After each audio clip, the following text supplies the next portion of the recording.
The question is it possible to believe in things that aren't true, or things that are not reality, or even worse, things that are outright lies, and that somehow that will lead you to a good outcome being health and happiness and prosperity and a fulfillment of your destiny and all the other things that we want for ourselves and our loved ones in life.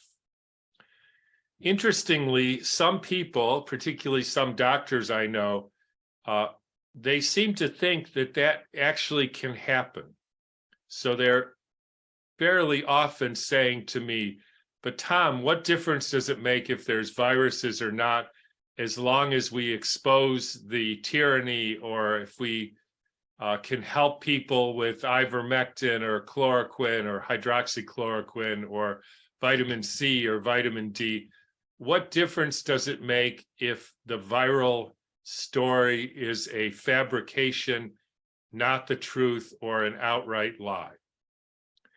Now, I'm going to make a statement here, which I would say I haven't proved, so I would have everybody take this with a grain of salt, maybe. But I am going to say the problem with that way of thinking is that, I don't know if I would say every time you believe in things, or you meaning all of us, we believe in things that are not true, or we even say there is no such thing as truth or reality, as difficult as that is to come to, and that we're willing to accept delusions and lies. In most, if not all situations, that leads to something called victim consciousness, or in other words, you will end up being the victim of that delusion. So what do I mean by that? I gave an example of the anthroposophical doctor who believed in viruses, and he spent his career giving HIV drugs.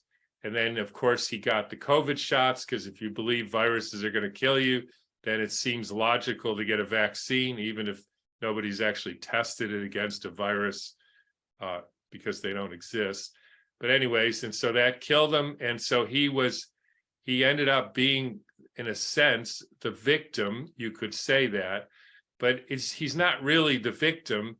He created his own reality, which had the inevitable consequence of killing him. And so that's what is likely to happen to a lot of people who believe in the viral delusion.